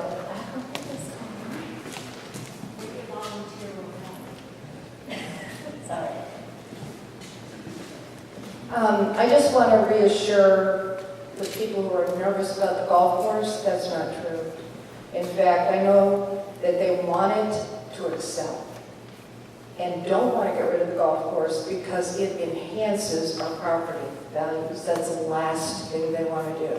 So you are being told something that is not true. However, I do understand cost, volume, profit, and being a trained accountant, I know that break-even comes when revenue increases more than cost. And so if you can enhance the revenue on the golf course, whether you do it through enhanced fees or whether you do it by more people using the golf course, that's a way to make people not the least bit concerned about it, in fact, thrilled that you have a golf course. It's not a question. Oh, Eric, I do have a question for you since you gave me an opportunity. When you saw the campground, every time you went by it, did you have a route to bring that up to the board? I know that board meetings sometimes can be very constrained in what you can bring up and what you can insert into the agenda. Do you guys on the board have the freedom to add stuff like that easily to your agenda? So the agenda, you can always ask to have something added to the agenda as a new business item. The easiest way to bring something up like that at a meeting is for, just like the community comments section of a meeting, they can bring up anything, any member can bring up anything. The board members also get to make comments at the beginning. And I've had a number of things that I've brought up in that way, instead of having it formally on the agenda at that time. That doesn't mean that the board needs to vote on it then, because it's not on the agenda. But it could decide to, let's put this on the next agenda. So we've accomplished things like making sure that board members have email addresses. That's something that was brought up that way. So simple things, big things, little things, they all follow the same process. And I also wanted to apologize for assuming that there are candidates that are not here that want to shut down golf. I have to confess that that is something that I learned on Facebook, and we know how credible learning things on Facebook is, so. Thank you, Eric. Were there any more questions? Question? I just wanted to check with people remaining, if you felt this was a fair forum and questions. I know we lost some people because of that, and how you feel about all of it. Thank you. Mike? Yes, I think it was fair. Contrary to somebody's opinion, even though Eric is the chairman of the communications, he had absolutely nothing to do with the questions. Neither David, nor I, nor Eric were at any of the meetings in which that was discussed, the forum, nor the minutes. Nor the questions. So, yes, I think it was fair. And no matter how you present it, if you present it as a debate, or if you present it as I'm going to ask a question from the audience, or you present it with I'm going to give you the questions ahead of time, somebody is going to complain about the format. That goes without saying. To walk out on it, I'm not sure that that's a genuine thing, personally. Cheryl? I'll admit I had some concerns, which I discussed with Director Trower of the Communications Committee, and having Eric and Mike be on that committee. I was a little concerned about how that would work. But I think the way that this has been conducted, which I'd like to thank you for, Summer, you did a very good job. You kept it on track, on time, civil, and it's unfortunate that the other people did leave, because I would have liked to have heard their views as well. But it is what it is. They did what they did, and we have to just move on. And I'll quickly answer. And so I did talk about this to Eric as well. As far as the way this played out, yeah, it was absolutely a fair format. I had concerns when it was going to be the second part of this 13 questions that we never got to today, because things changed. I felt that the incumbent board members had a distinct advantage because they've served for 1 year, 3 years, I don't know how long Leslie served, but many, many years, and so they've had many more opportunities to read and learn our governing documents. Odell, he's one of the board candidates. He's only been here about 4 months. And so to have people who have served on the board for years answering governing document questions against somebody that's only been here for a couple of months, I didn't feel that was a fair playing field. Eric? Do you want to answer? Well, I really thank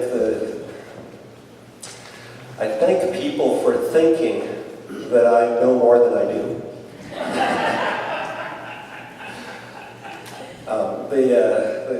The fact that the format and the questions were developed this way, I knew right away when I realized that I was going to be running for the board again, that I had to find a way to distance myself from the entire process as much and as visibly as possible.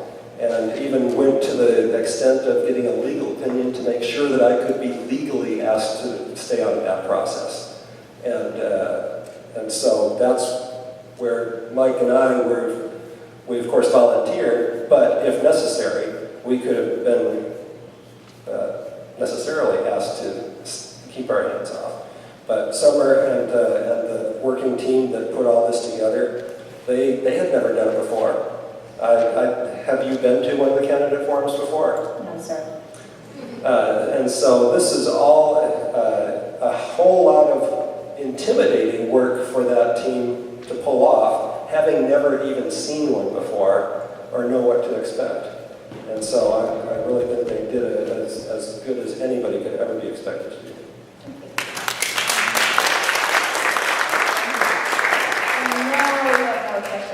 Super quick, I just want to add one thing to this. So yes, we were tasked with putting this together, having not been to a forum, having not seen a forum. And the idea behind the research part, and to clarify, the second group of questions had no research necessary. They were really no different than anything else that was asked here today. They were just general off-the-cuff questions. But I think the idea behind the research was born from our view as committee members that we see people stating their positions out there, and we wonder, what basis does that have? Is that even possible? And so our intent was, even if they were new to the board, were they able to find out, could they make that happen? Did the position that they take, was that doable? So that was the intention, right or wrong, that was what we were trying to provide, and maybe we did okay, maybe we didn't, but we're all new to this. I'm going to go back here because I haven't had a chance yet. Hello, I'm Ryan Dales. I have one question. You know how these meetings are really long, and this is happening on a Saturday afternoon? I look around the room and I look at the demographics of the room, and I don't think the demographics of this room match the demographics of the valley. These meetings are not conducive to having a young family attend. They just are not. You've heard my kids run around, making all sorts of noise, causing all sorts of problems. If we had 3 or 4 more families in here with their kids trying to get some sort of insight, trying to get some understanding of what's going on, understand who the candidates are, that's not going to happen. What are your plans to make that change so more young families can actually get involved, listen, and be part of this operation? That is a fantastic question. And one of the things that the Communication Committee has been working on for ever since I've been involved in committees even, which has been a number of years now, is trying to find a way to connect with the community more broadly than just these meetings. We don't want people to have to go and download an audio file to try and suffer through to get to the good parts. Or to even try to engage in that way.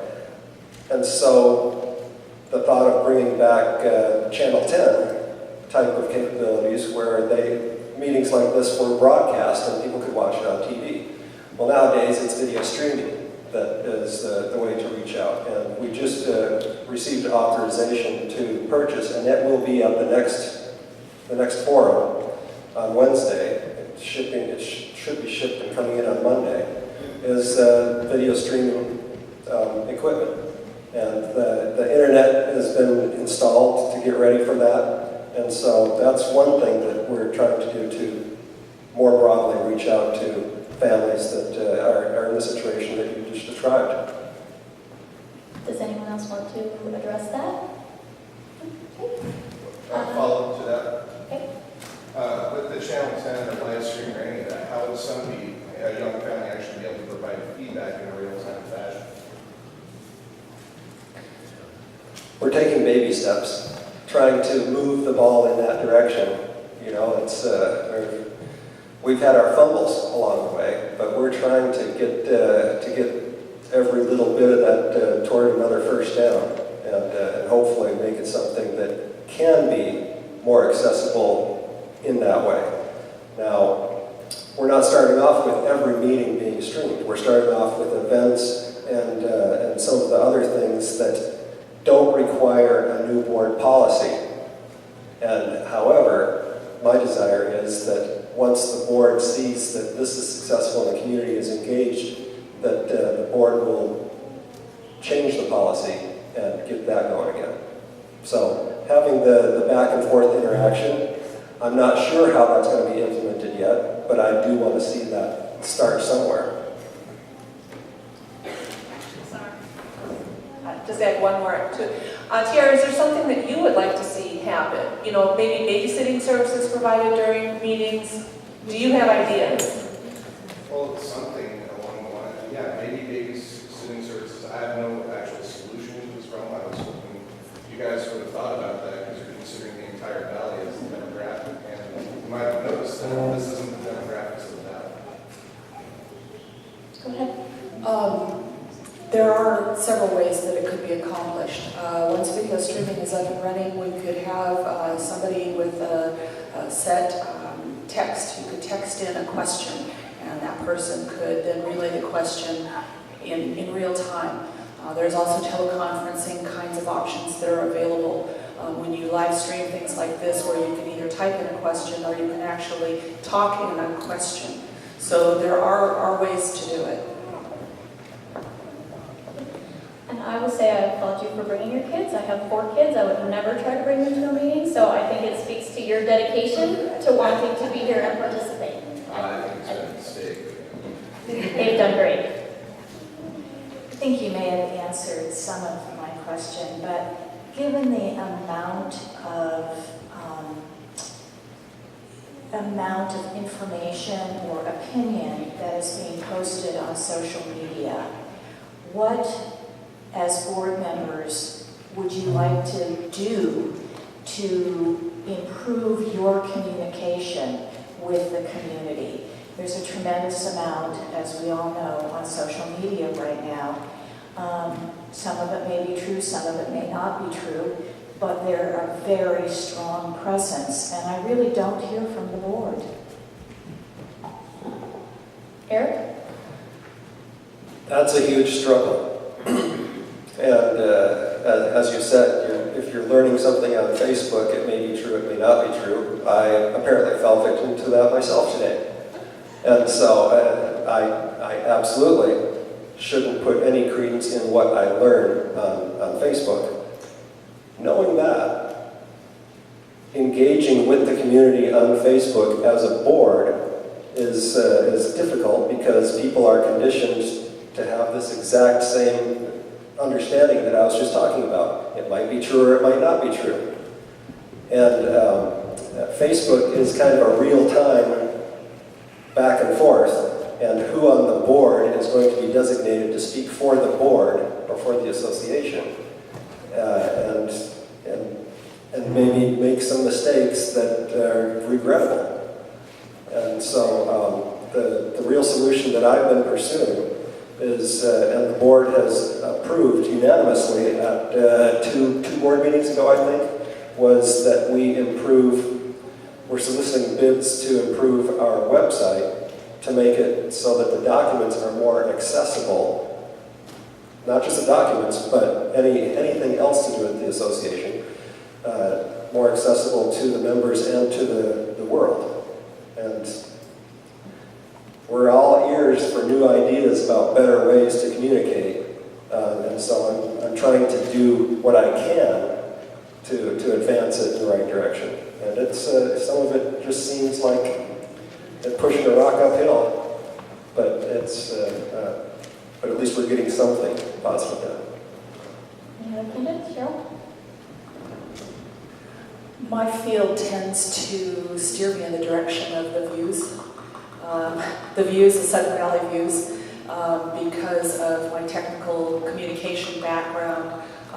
I look at that publication and I see great areas where improvement can be made on the type of information that is provided. I do think that community education and involvement is extremely important, whether it be through social media, the website, the newspaper, or what, but it is very important. And I think that all of the board members must put a very strong and positive effort forward to ensure that the information that we provide to the community is information that needs to be heard, needs to be known. But I think that especially with the views, we've got great room for improvement. I think that one of the best things that board members can do is actually, as hard as it can be, but listen to the criticisms on Facebook, and then ask ourselves, is there validity to any of it?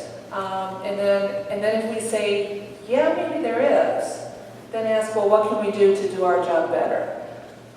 And so I would advocate for listening to the criticisms, and nobody likes to hear criticisms, especially when you're giving your time. It's not a nickel comes to the board members for this, and so it can be tough to do, but I think it's important to do. And if we start to listen, and we start to say, okay, what of these complaints are valid complaints, and how can we do a better job of this? I think that we can have a real impact on community perception. Okay, I'll make a confession. I'm a Luddite. Is that how you say it? Yes. I am a Luddite.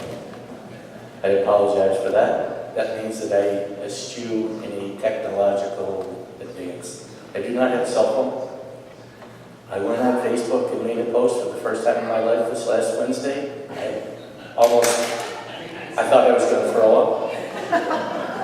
It was very difficult, like taking, I don't know what it was like taking a stab in the heart, I think.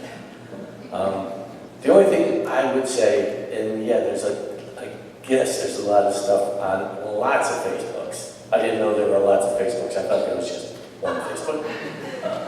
But when my wife and I argue, and I throw out what I think is a dart of truth, she comes back to me and she says, cite your source.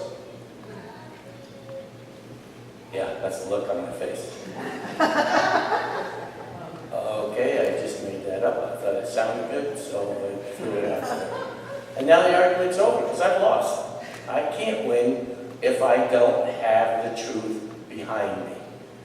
So all of you that really like Facebook and spend hours on it, just make sure that you vet or cite the source of what they're saying. That's all anybody can ask. I don't know how the board could react or interface with Facebook in a legitimate way that would be legal or wouldn't, as Eric said, who do we pick out to be that person that's going to talk to them? And do we all agree that that person is the person we want to be talking on Facebook? I don't know, my time's up. It's a very difficult thing, Facebook. Even Mark Zuckerberg thinks it's a difficult thing. Yep. Okay. I think this is going to be our last one, and then we're going to wrap it up.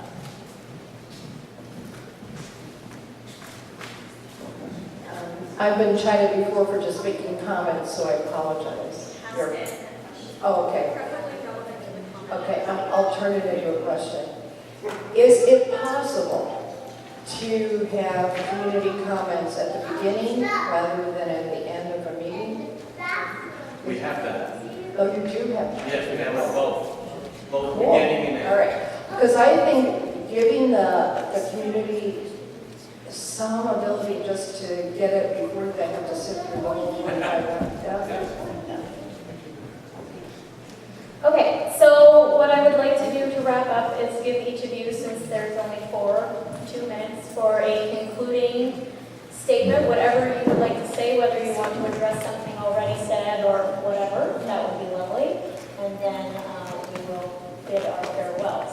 So I say we just go down the line. Mike, I would love for you to go first. I'm going to time you. You have 2 minutes. I will hold up my phone when you have 10 seconds left. Got it? Brevity is my middle name. I gather. Go on. First of all, I want to thank everyone who volunteered to run for the board. It is an audacious thing to be on the board. I love the people that I'm on the board with. I don't agree with them all the time, but it is exhilarating to listen to the things that they have to say and their thoughts. It's a pleasure, and I'll take pleasure off. But when you talk about the time that you have to put into it, I am on EPC, CERT, SBARC, Board of Directors, Communications, Parks and Trails, DRC. I'm a docent at the Whatcom Museum, and I belong to the Whatcom Literacy Council, teaching adults to read. No, not for that. I'm just telling you, there's a lot of hours in a month that go into this. A lot of hours. And then that's nothing to do with the homework.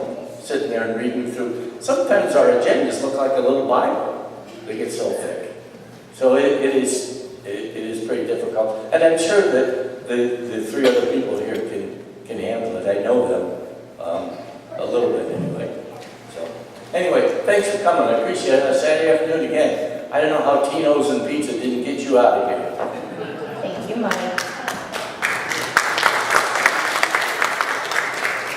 I would like to thank Mike for not smacking me in the face. Came a little closer a couple of times, but that's okay. Hey, well, you you miss me. I'm grateful for that. I don't have all the answers, but I'm certainly willing to learn, and I'm certainly willing to try, and I'm certainly willing to listen. I hope you give me a chance. Thank you.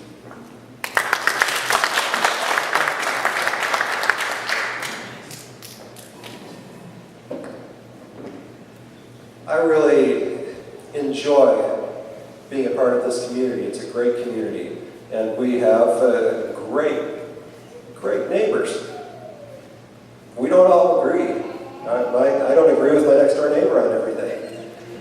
But at the same time, we both speak with open minds, and we try to learn things. And if we don't have the answers, we try to find out where to find them and ask the right people. And I always am asking for sources. And I apologize for not citing my source there.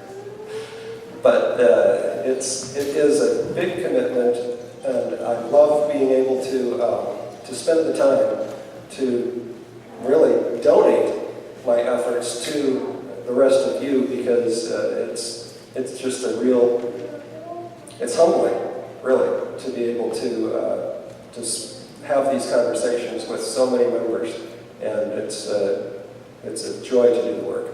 Thank you.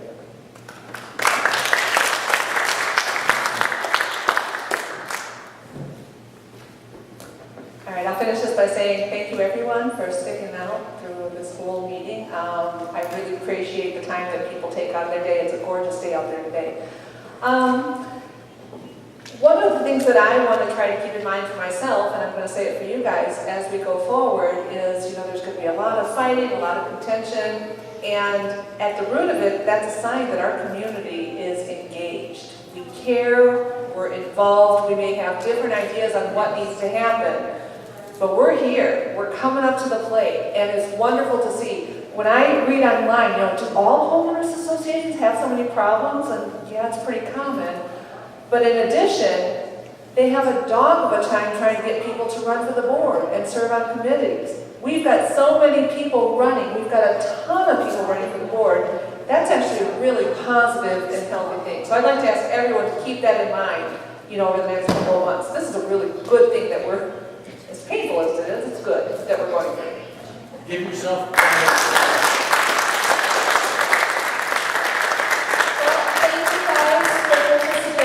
Thank you guys for sticking around, and I'm going to paraphrase one thing I said in the beginning.